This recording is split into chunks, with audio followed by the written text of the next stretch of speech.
নমস্কার প্রিয় দর্শক বন্ধুরা, অনুশ্রী রান্নাঘরে আপনাদের সবাইকে স্বাগত। ফুলকপির অনেক রেসিপি এর আগে আমি আপনাদের সঙ্গে শেয়ার করেছিলাম।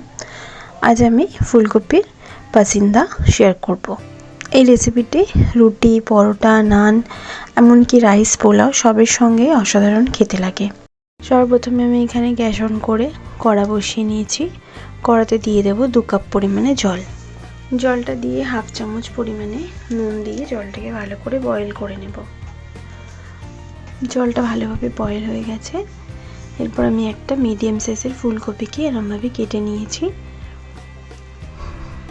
ফুলকপিগুলো জলেতে দিয়ে দিলাম।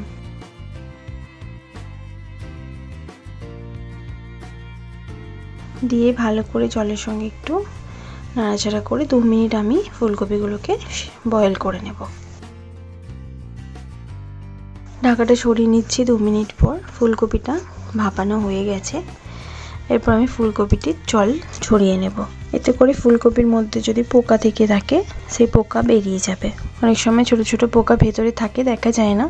গরম জলে ভাপিয়ে নিলে ফুলকপির পোকাগুলো বেরিয়ে যাবে। জলটা ভালোভাবে ঝরিয়ে নিয়েছি। এরপর রান্নাটা শুরু করছি। কড়াতে দিয়ে দিয়েছি আমি পরিমাণ মতন সর্ষের তেল। রান্নাটা আমি সর্ষের তেলেতেই করছি। এরপর আমি এখানে দিচ্ছি ভাপিয়ে নেওয়া ফুলকপি। কপিটাকে দিয়ে ভালো করে ভেজে নেব।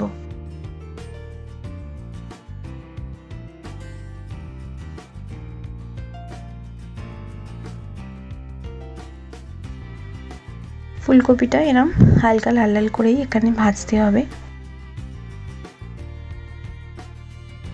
দেখুন ফুলকপিটা বেশ কালার চেঞ্জ হয়ে গেছে, গোল্ডেন ব্রাউন করে ভাজা হয়ে গেছে। ফুলকপিটাকে এবার আমি তেল থেকে তুলে নেব।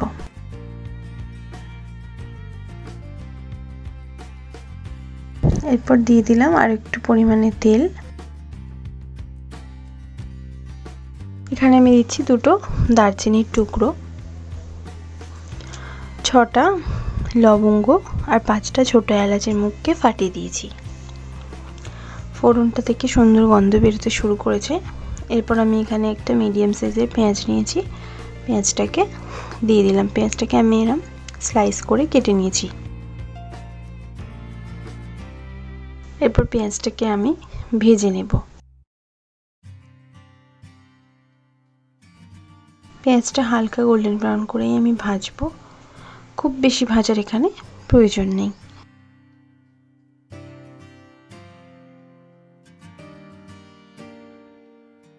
দেখুন বন্ধুরা, পেঁয়াজটা হালকা করে ভাজা হয়ে গেছে।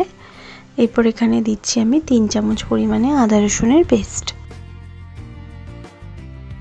আদা রসুনটা দিয়েও ভালো করে একটু ভেজে নেব, যাতে করে আদা রসুনের কাঁচা গন্ধটা কেটে যায়। আর আমার চ্যানেলটি যারা এখনও পর্যন্ত সাবস্ক্রাইব করেননি তারা প্লিজ আমার চ্যানেলটিকে সাবস্ক্রাইব করে নেবেন আমার প্রতিদিনের ভিডিওর আপডেট পাওয়ার জন্য। আদা রসুনটা দিয়েও বেশ ভালোভাবে ভাজা হয়ে গেছে। আদা রসুনের কাঁচা গন্ধটাও কেটে গেছে। এরপর আমি এখানে একটা মিডিয়াম সাইজের টমেটোকে পেস্ট করে রেখেছি। টমেটো বাটাটা দিয়ে দিচ্ছি। টমেটো বাটাটাকে দিয়েও একটুখানি কষিয়ে নেব। গ্যাসের ফ্লেমটা আমার মিডিয়ামে আছে।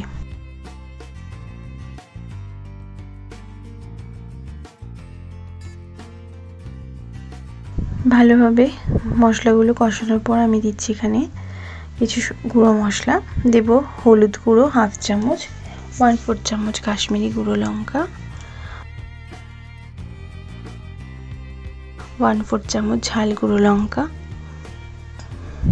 হাফ চামচ ধনের গুঁড়ো, হাফ চামচ জিরের গুঁড়ো, আর দেব স্বাদ অনুযায়ী নুন। নুন ঝালটা আপনারা নিজেদের স্বাদ অনুযায়ী এখানে ব্যবহার করবেন। এরপর মশলাগুলোকে ভালো করে আমি কষিয়ে নেব।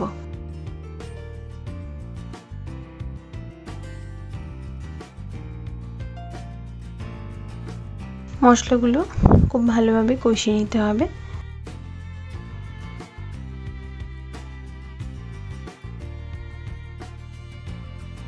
মশলাটা বেশ ভালোভাবে কষানো হয়ে গেছে।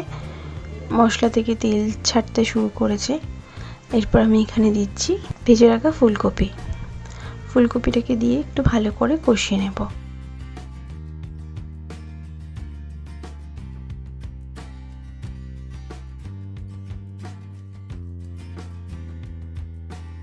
ফুলকপিটা দিয়ে 1.5 থেকে 2 মিনিট সময় ধরে একটু ভালো করে কষিয়ে নিলাম।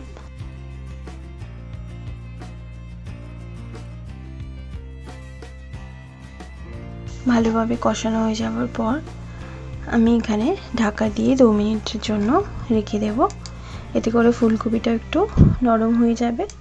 আর এর মধ্যে আমি এখানে একটা মশলা তৈরি করব, পাসিন্দার মশলাটা। এরপর আমি এখানে নিচ্ছি 1 চামচ পরিমাণে সাদা তিল, 1 চামচ পরিমাণে মগজদানা, আর নেব 2 চামচ পরিমাণে ভাঙা কাজু।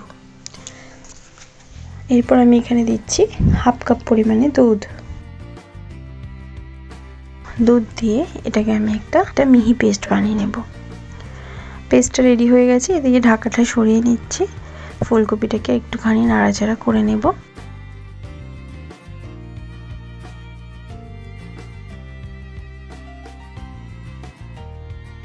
এরপর আমি যে মশলাটাকে আমি তৈরি করেছি সেই মশলাটা এখানে দিয়ে দিলাম। মশলাটা দেওয়ার পর দিয়ে দিচ্ছি আমি একটুখানি দুধ, 1/2 কাপ দুধ দিয়েছিলাম, বাকি দুধটা ছিল সেটা দিয়ে দিলাম। আর দিলাম সেই মিক্সিং জার ধোয়া একটুখানি জল দিয়ে ভালো করে গ্যাসের ফ্লেমটা হাইতে রাখবো, দিয়ে ভালো করে কষিয়ে নেব।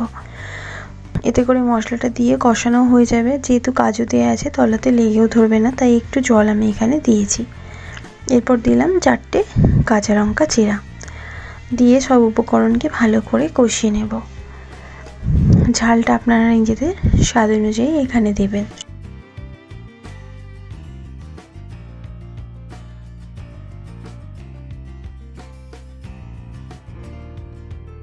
এরপর আমি ভালো করে কষানোর পর দিচ্ছি 1 কাপ পরিমাণে জল। যেহেতু এই রান্নাটা আমি খুব বেশি ঝোল করব না, একটু মাখো মাখোই হবে, তাই আমি জলটাও আমি বেশি দিইনি।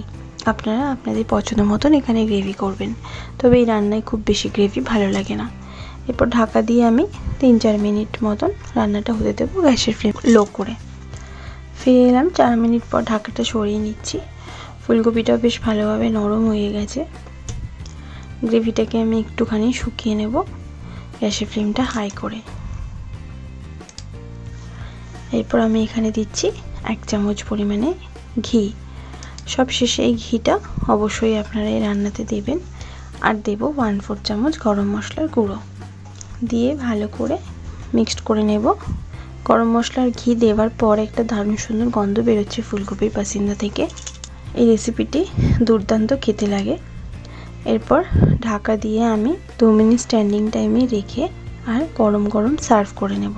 তৈরি হয়ে গেল আমার ফুলকপির পাসিন্দা, একটা দুর্দান্ত স্বাদের রেসিপি, যা রুটি, লুচি, পরোটা, নান, এমনকি রাইস পোলাও সবের সাথে অসাধারণ খেতে লাগে। অবশ্যই আপনারা এই রেসিপিটি বাড়িতে এরমভাবে একবার ট্রাই করে দেখবেন, আর অন্যরকমভাবে ফুলকপি খেতে ইচ্ছেই করবে না। আশা করছি রেসিপিটি ভালো লাগবে। ভালো লাগলে লাইক শেয়ার করতে ভুলবেন না, কমেন্ট বক্সে কমেন্ট করে জানাতে ভুলবেন না রেসিপিটি কেমন লাগলো। ভালো থাকবেন, সুস্থ থাকবেন, ধন্যবাদ।